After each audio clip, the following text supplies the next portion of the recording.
by the VFW United Veterans Honor Guard. At this time, I would ask that everyone remove their headgear and salute the flag.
At this time, I'd like to thank the Honor Guard for providing this service for us out here today, and I'd like to introduce them.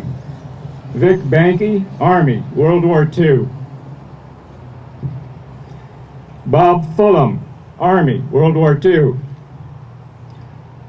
Brad Shelburne, U.S. Air Force, Cold War, Germany.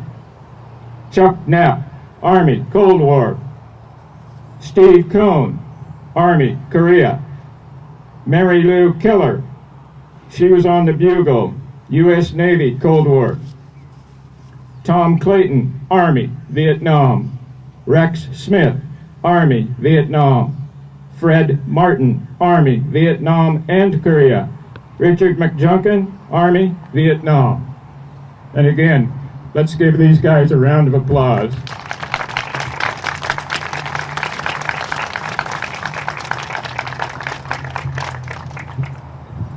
Okay, at this time, I'd just like to welcome you to Harvest Fest number 7. It's hard to believe this is our 7th annual event. It's hard to believe that we've been doing it this long, but yet I hope you can see the improvements that have been made here on the grounds. Each year we try to make a step forward and do some improvements. At this time, I'd like to introduce Steve Leonard, who is chairman of the board, and he'd like to address us for a minute. Thank you. I'd like to welcome you on behalf of the Yamhill County Historical Society to this event. It's a wonderful weekend planned for weather, and the volunteers and planners have done a great job of putting together a spectacular show for us over the weekend. So thank you for being here, and please take a look around, and if you like what you see, tell your friends, and they can come out this afternoon or tomorrow as well. Thanks again. At this time, I'd like to recognize our sponsors. No event like this can happen without sponsorship and help from local businesses in the community. Northwest Logging, out here on 3 Mile Lane. This is, I think, their second year of being a sponsor. We really appreciate their help. Wilco Farmers has always stepped to the plate and helped us with things that we need. Davison Auto Parts, big sponsor. Anytime we need some help out here with some automotive type things or some engine rebuilding, they step right to the plate for us. Oregon Stationery is responsible for a lot of the printing that's been done on our banners and on our programs, etc. Select Seed from Amity. The Jones family has provided us every year with seed to plant our crop and then turns around and buys the oats back. And we certainly do appreciate that. Also, I want to give thanks to Brim Tractor for supplying a tractor today, Pape and OVS for 4-wheel gator type vehicles, Bernard's Farm for donating fresh local corn to sell, and nothing like this can happen without hundreds of volunteers, literally hundreds of volunteers to help put this on. I'd also like to thank the Dayton Fire Department for providing the EMTs for us here today, of which we hope they are not used. With that, today's activities, we're going to do harvesting in front and back fields this morning and this afternoon. We've got displays in all the buildings. Our main tractor parade will be at 1 o'clock this afternoon, followed by the slow tractor race. There'll be music on the patio throughout the day. And I think that's about it. Of course, the sawmill will be running, the blacksmith shop will be running. We've got kids' activities in this building and out front, food in the main building, etc. So I hope you enjoy the day, and that concludes our opening ceremonies. Enjoy. Thank you.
No. I mean, each wrapper size obviously is bigger than this. These are about 1,000 pounds each. I mean, I've got one that's 1,150 there. This is about 1050 each, so about 950 each. So they're average about 1,000 pounds. So my harness is capable of having to sew it up. Very big and very small.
promenade halfway.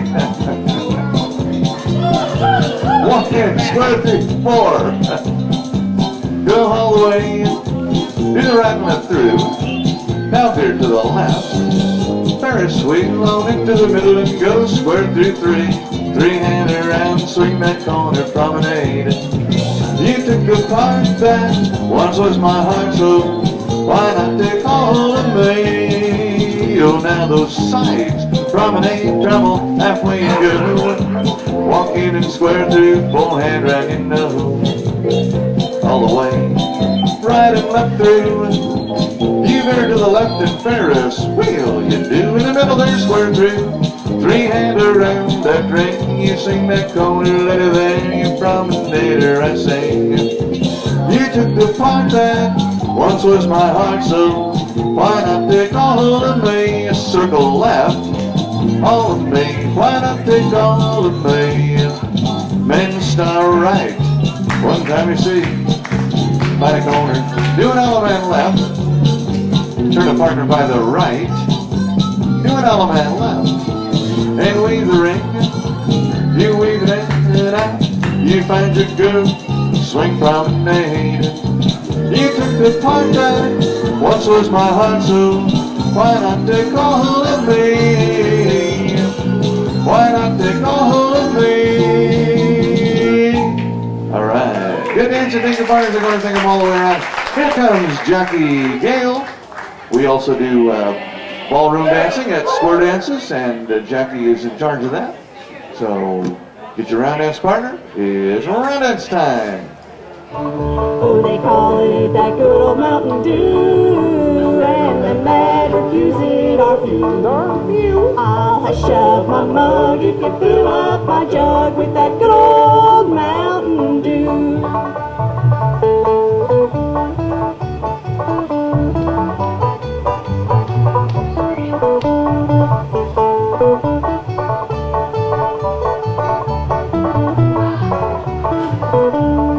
Mr. Roosevelt told him just how he felt when he heard that the dry log gone through. If your liquor's too red, it'll swell up your head. Better stick to that good old Mountain Dew. Oh, they call it that good old Mountain Dew, and them that refuse it are few. I'll hush up my mug if you fill up my jug with that good old Mountain Dew.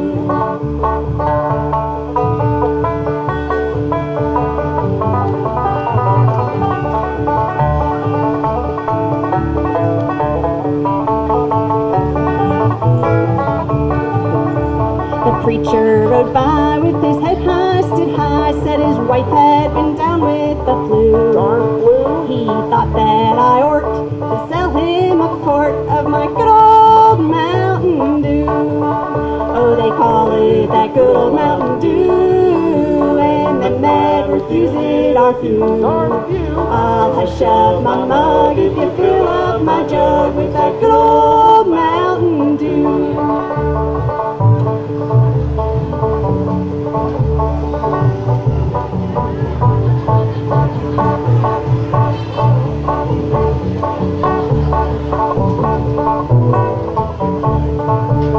My Uncle Mort is sawed off and short. He measures 4 feet 2. 4 3. But he feels like a giant when you give him a pint of that good old Mountain Dew.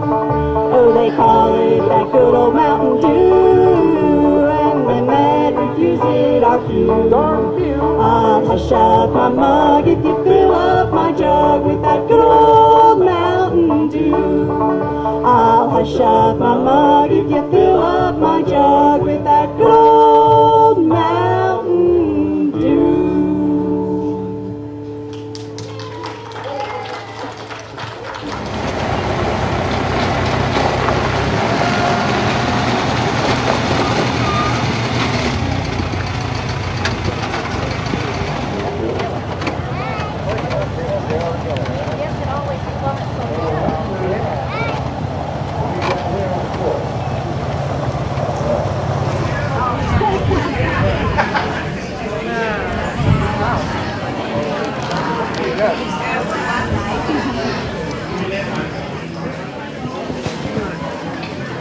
all different kinds of things, chips and crap, and I have to look.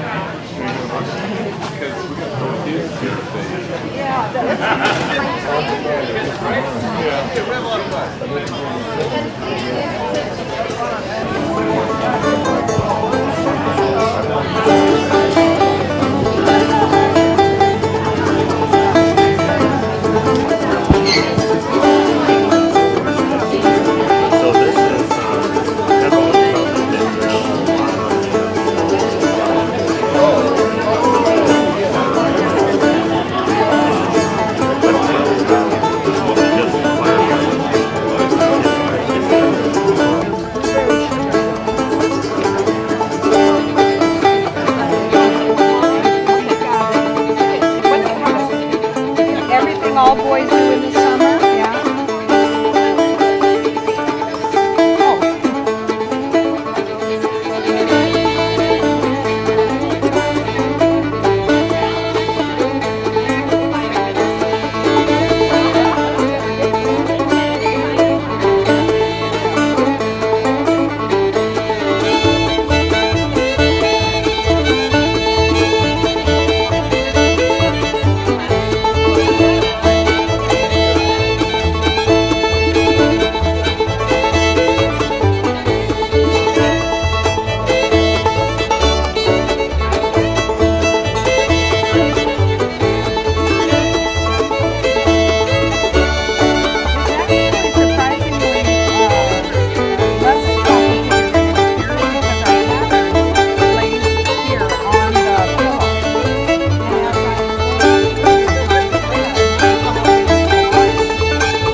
Tables are empty, the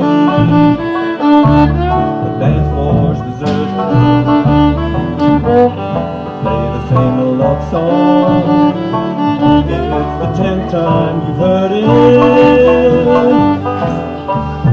That's the beginning, just one of the clues. You've had your first lesson in learning the blues. When you're home alone, the blues will haunt you constantly.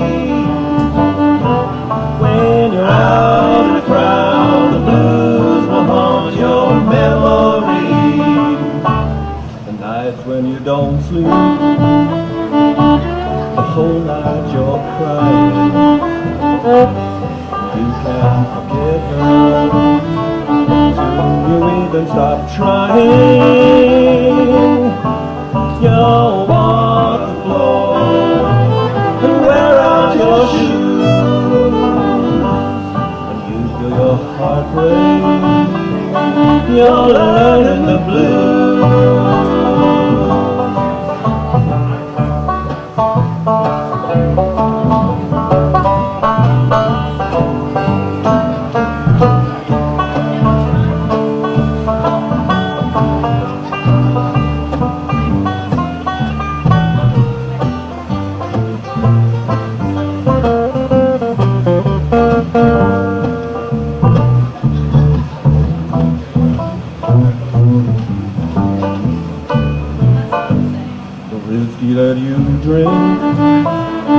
one after another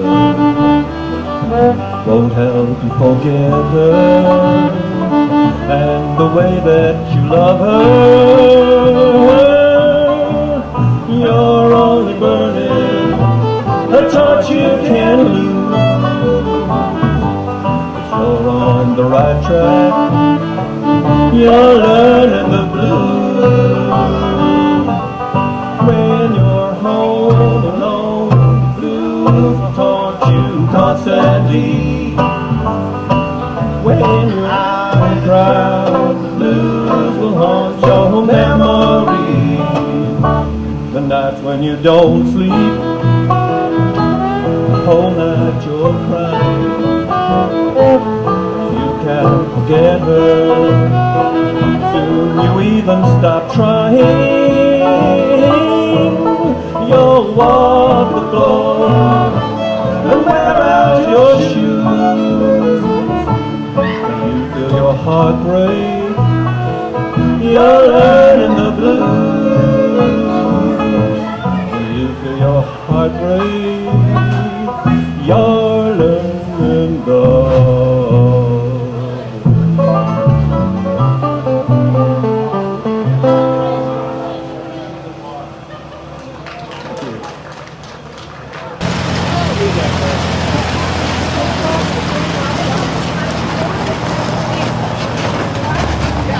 At this time, I'd like to welcome you to our 7th annual tractor parade. We have a good lineup for us today. We're going to start this parade this year with our Peerless steam tractor.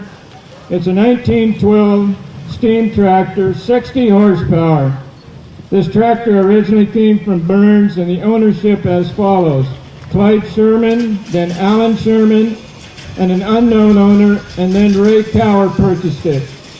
Many hours of restoration went into getting this steam tractor running, and a special tribute to Frank Sherman, who put in a lot of hours in on this tractor. We have Vern Yeager at the controls. Thanks, Vern.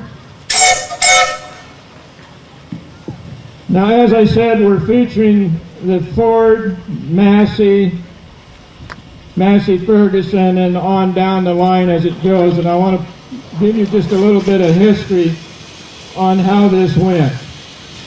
The Ford Ferguson F, which is this gray tractor that's parked at the corner of the lot here, the corner of the, I'll wait till he moves out.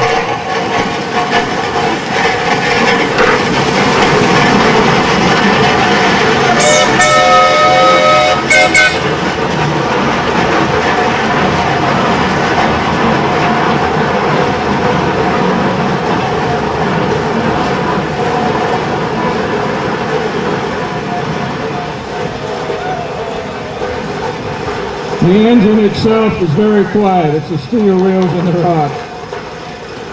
The Fordson Model F was the first lightweight, mass-produced, affordable tractor in the world, making it possible for the average farmer to own a tractor for the first time. The Fordson went into mass production in 1917 and debuted for sale on October 8, 1917 for the large sum of $750. It used a 20-horse, 4-cylinder vaporizing oil engine, had 3 forward speeds, and brakes were not provided. The Fordson succeeded in being cheaper to maintain than horses, and the Model T had previously done. Harry Ferguson started experimenting with tractors and plows in his early years. He invented the 3-point hitch and hydraulics known as the Ferguson system. And in 1939, a handshake with Henry Ford agreed to put it on his new Ford 9N tractors. With the Ferguson system, farmers only needed to back up to the implement, hook it up, raise it up with the hydraulics, and off they went. Previously, hooking up was a major project. In front of us here, we have the Fordson Model F. It's non-running, so we towed it out here to exhibit it. It originally came from Magnus Tree Farm as a donation in Newburgh up on Parrot Mountain. It's a 1924 Fordson, 22 horsepower, gasoline engine, 2,900 pounds. This tractor was primarily used for logging at the Magnus Tree Farm out and around Parrot Mountain near Newburgh. It was retrofitted with winches made by the Heister Company in Portland. And you can see the winches out front there. Can you imagine logging with that? What an experience that would be.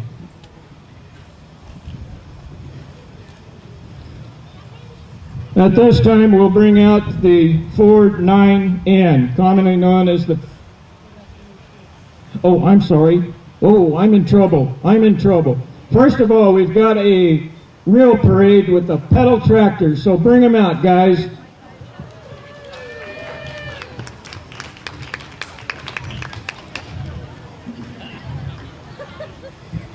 We've got one hung up on the building. There we go. Awesome. Give the kids a round of applause.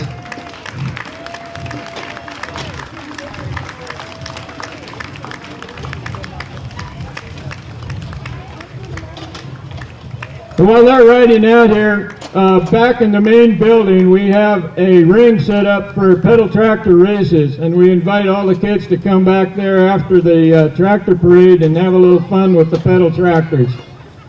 We've got, I think, a half a dozen of them or more. Pardon? Yeah, these are future farmers of America, definitely. Thanks, guys. Okay, Mel.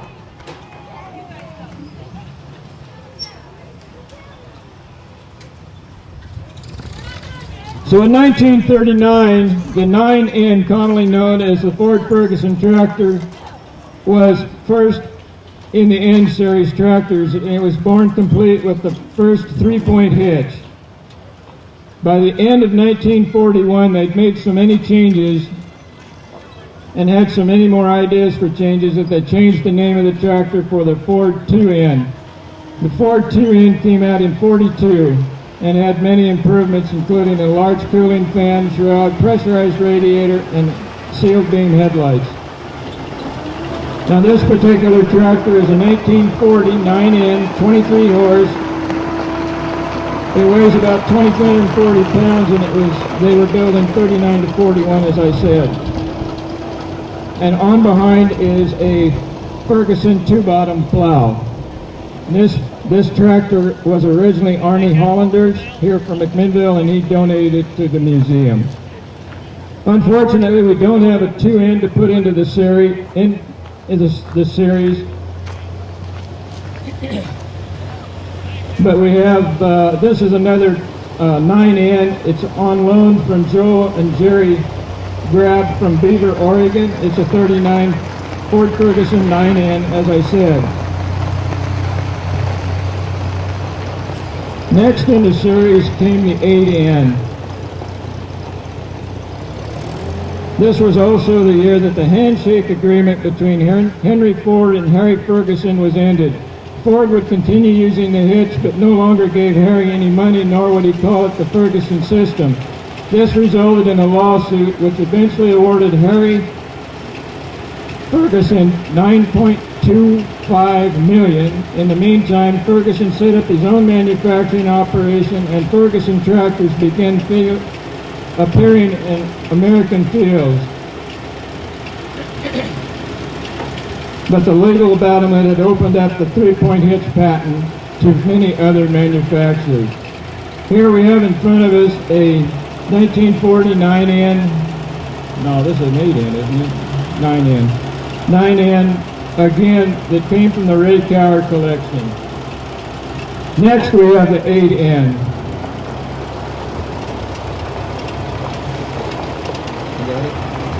I'm sorry. This also came from the Ray Cower collection, the 1947 8N. This is the one that has all the improvements, does not have the emblem of the Ferguson system on the front. It was restored by Gary Wyrick here in McMinnville. On behind it has a Ferguson rollover plow. Now we have another 8N. This tractor came from the Stahlnecker family in the Newburgh area. You'll notice it has a funny attachment on the rear. That's a manure fork for loading manure. It's also a 9N.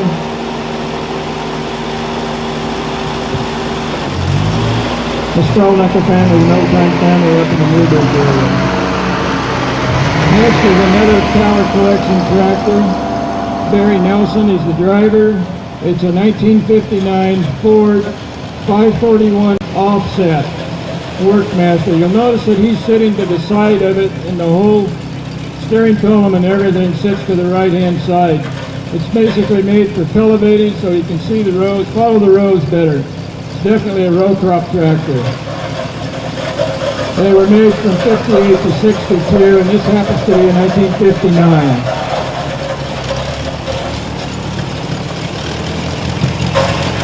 Oh, wait a minute. Whoa, mules. This is a tractor parade, Wayne. What have we got in front of us? Well, we got 3 hybrid asses. I'll repeat that. 3 hybrid asses. Breezy is on the left. She's 29. 29. Annie is in the middle. She's 23. Annie in the middle, 23. And Carola is 13. She's on the And Carola's on the right, and she's 13 years. And what are we pulling? A binder. What kind? A international harvester, McCormick Deer. A McCormick Deering binder. Awesome. Thanks for coming, Wayne. You need gas?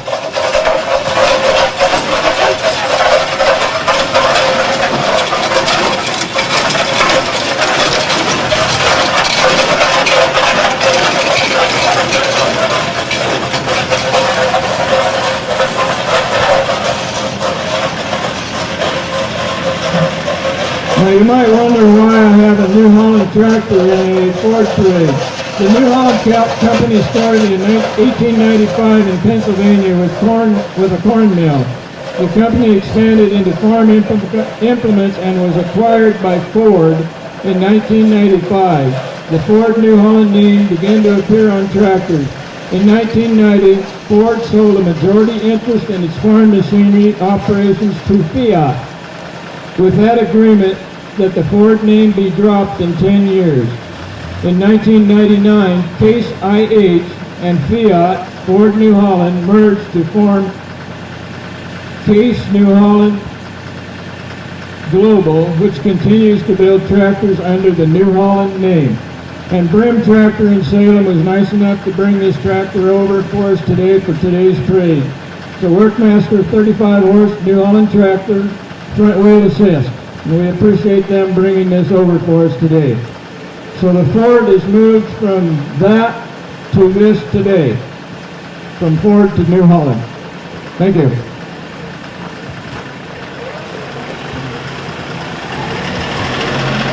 Okay?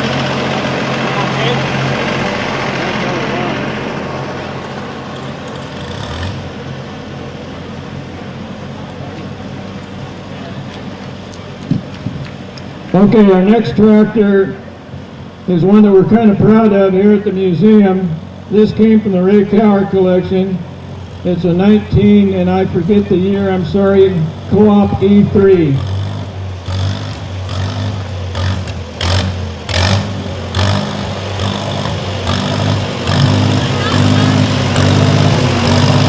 And Mickey's the cause of the problem.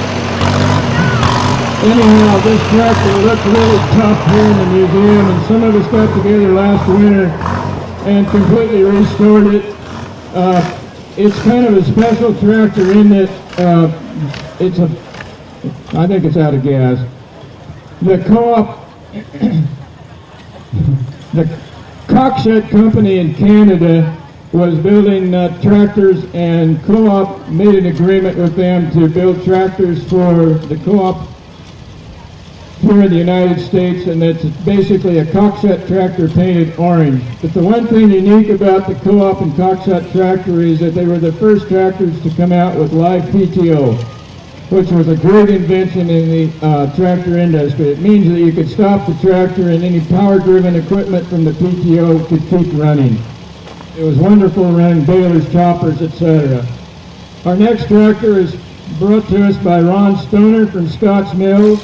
It's a 1948 Case VAC. It was restored by Ron and Dale Mitchell. This is the first tractor he's ever restored. He bought it in Damascus. It had a mounted mower on it and it wouldn't steer. Front end was frozen, oil leaks everywhere. Had optional 3-point hitch called the Stockton, made 4 case by a company in Stockton, California. Thanks so much for showing it today, Ron. Beautiful job.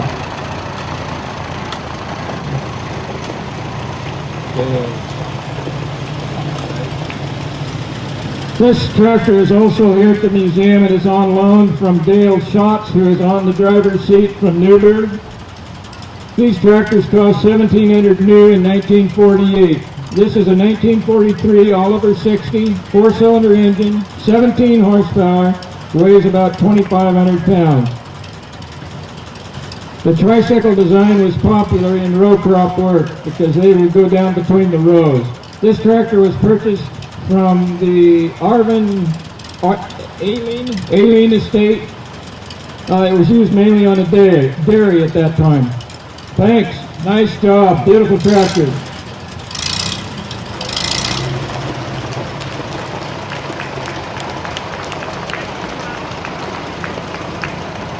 The Massey Harris Company, which had been formed in Canada in 1891 and manufactured harvesting equipment, got into the tractor business in 1929.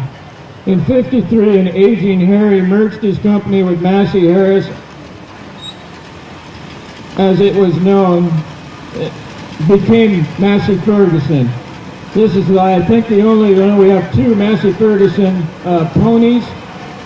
Eventually, AGCO purchased the Massey Ferguson name in 1994 and continues to manufacture tractors under the Massey Ferguson label. This is a tractor that was donated to the museum by Ron Davison. It's a 1950 Massey Harris pony, 10 horsepower.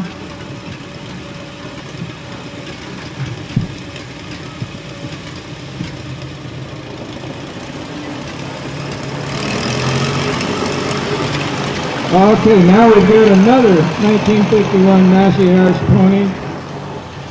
And Bob Fraser's at the wheel. It's Bob's tractor. He restored it. Bob, wait just a minute. Mr. Davison claims it's a 10-horse tractor. I notice on the card you said it's 14. So who's right? I restored it. So it's 14. Let it be known that Bob Fraser's tractor is a 14-horse. By the way, Bob, there's a little dirt on the gas tank there that needs dusting off. He purchased this tractor from Earl Fraser in Salem.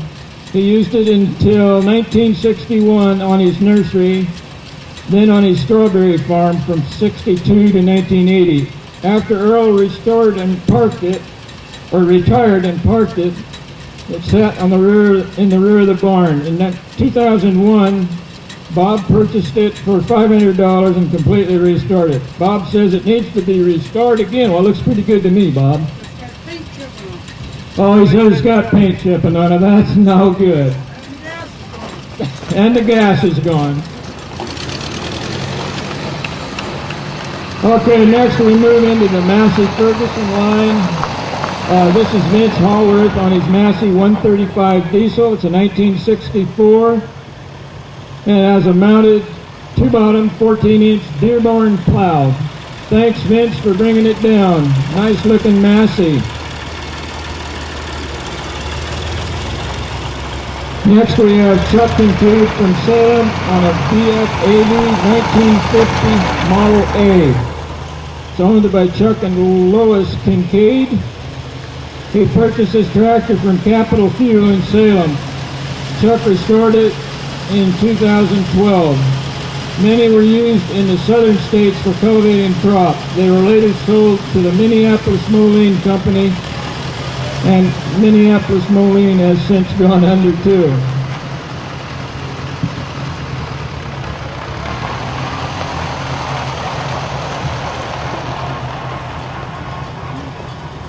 Next we have Gene Hannon on a 1957 Case Model 351. They're from Mount Angel. They brought this tractor over today. It was restored by Dave Pembroke, and the tractor's used for tractor drives all over the country. They go to the Midwest and go on long tractor drives. This tractor will go in excess of 20 miles an hour on the highway. Good tractor parade, good tractor road race tractor. Thanks for bringing it. Next we have Dave, Gene's husband, on an Oliver 60, built in 1940, 22 horsepower, restored by Dave.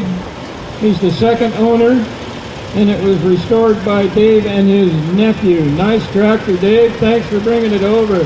Nice job.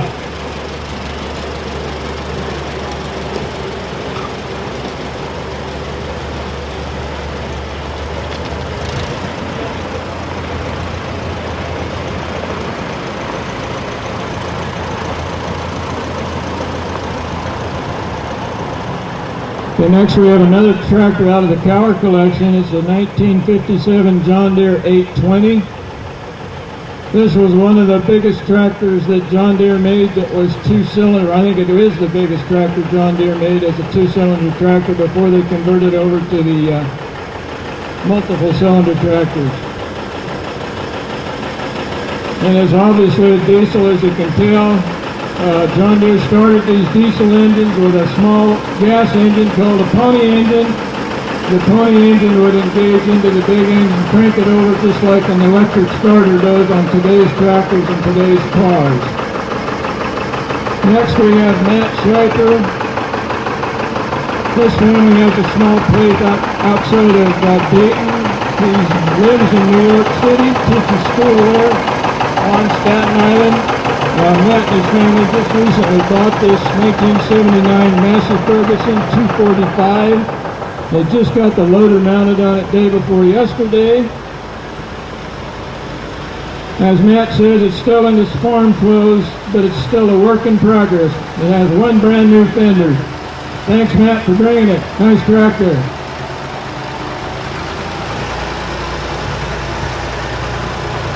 Moving along in the Massey Ferguson line, this is John Price from just outside of Lafayette on a Massey Ferguson model 471, front wheel assist. It's a 2004 model. The loader is a DL260 with a capacity of 3,600 pounds. The engine is a Perkins 4-cylinder, 72-horse engine. John says he loves the tractor. It's a real workhorse, especially for winter work with the front wheel assist. Next we have another one of Ron Davison's tractor. It's a 1975 Massey Ferguson 275 that Ron plays with in his spare time.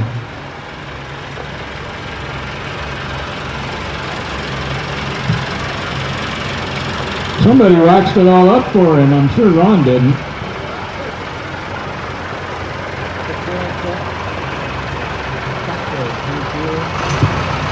Next we have Tom Petros, 1947 Ford flatbed truck. He lives in Amity. This truck was purchased new in 1947 by the Broadmead Farms near Amity. It was used to haul sheep and grain. Now it's owned by Tom since '74, and he used it to haul his wine grapes.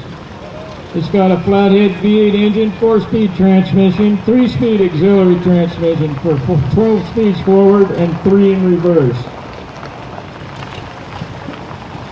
Next we have a Watts tractor. It's a John Deere B with a single front wheel and a mounted 2-way plow. You'll notice it has the single front wheel. Those were popular in row crop country for doing row crop work. I gotta have a drink.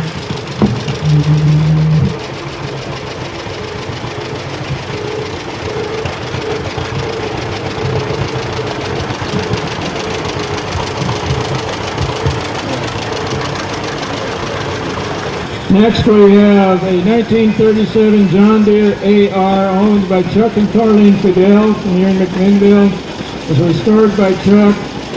He purchased it in 2009 from Charlie Seguin, and it's pulling a new idea rake that was also donated to the museum by Charlie Seguin. The rake obviously been restored, but is operational.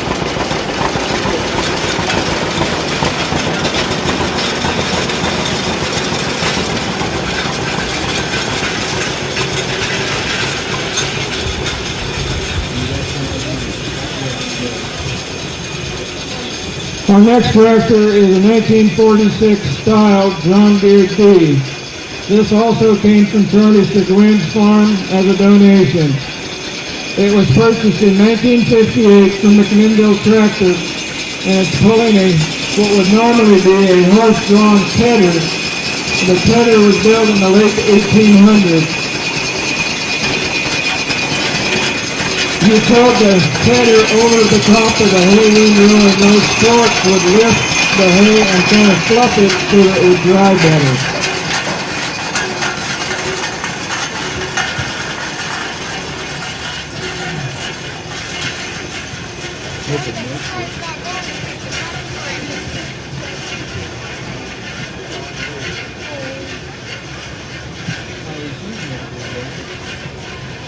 Our next tractor is a the year is unknown because we can't find the serial number, but it's a Farmall Super C, and they were built from 51 to 54. It was donated to the museum by Gary Crookshank, and it was restored by Chuck Cadell.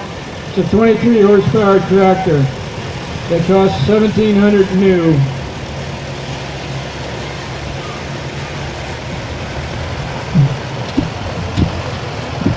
Next we have a John Deere 50.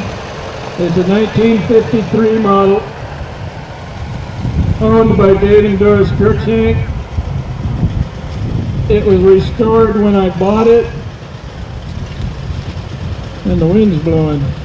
It was built in 53, and it was delivered to the dealership in Prineville, Oregon in May of 53.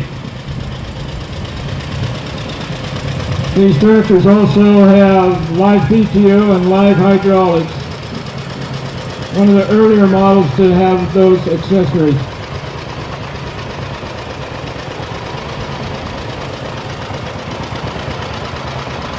Next we have another Cliff Watts and Ron Buchanan tractor.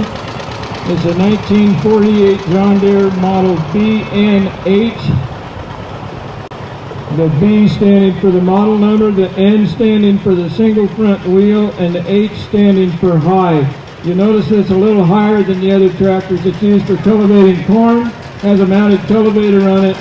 You could cultivate the corn when it was a little bigger when you had a high tractor. It originally belonged to Cliff's uncle in Nampa, Idaho.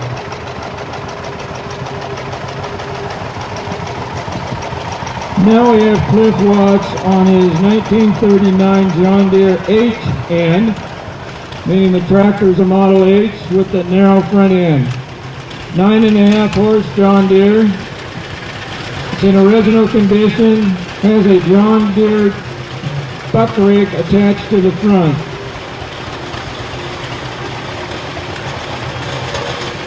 It's also known as a John Deere 75 sweep rake.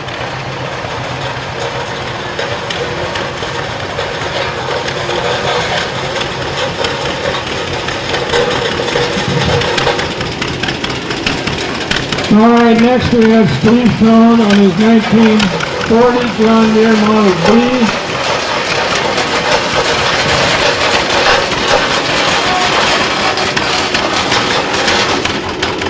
We can't hear anything when you're rolling on the rocks, Steve. The tractor was bought from Cascade Tractor. Now he's pulling a 1933 John Deere Combine with a 10-foot header. Chuck Cadell sewed socks on this machine when he was 10 years old in the Boston area. Dewey Melney was the owner at that time. Dewey brought it in 1935 from Behagan Equipment in Mac. Now I might add that we paraded this combine and tractor for the last 2 or 3 years. I know that Steve has put at least 1,000 hours, well maybe not 1,000 hours, but hundreds of hours working on this combine that was in really bad shape when we got it. And he was bound and determined to make it work. Well, last year he got about a sack and a half before it broke down. This year, I don't know, they were hauling them out of the field by the pickup load practically, but he did make almost a round. It's running good after a few repairs. He is going to run it tomorrow, hopefully. I notice he's got the tool bucket right there on the tractor with him. Anyhow, we want to give Steve a round of applause because he has put his heart and soul into this combine.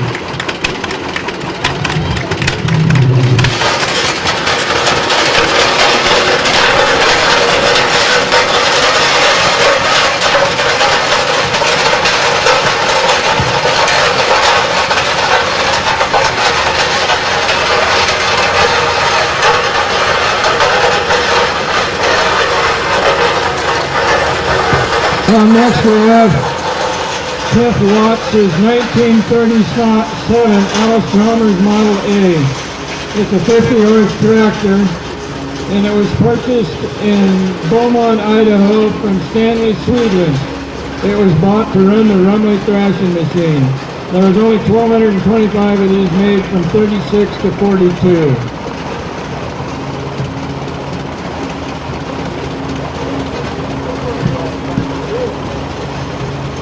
Okay, next we have Don Stray from Longview, Washington on his 1939 Case DC that was restored by Dean. Where's the gator?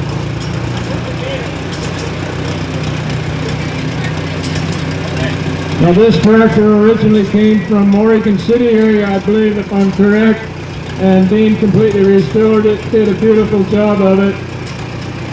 And on behind he has a original condition baler built by Case. This machine allowed baling to be done from the windrow rather than having to take the material to the machine.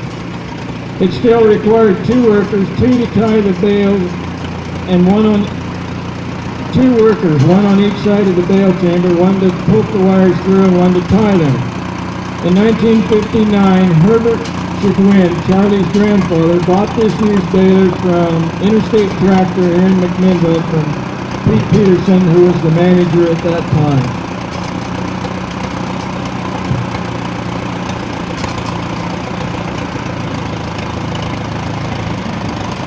Next we have a Ferguson TO20 1952 model owned by Cliff Watts here in McMinnville.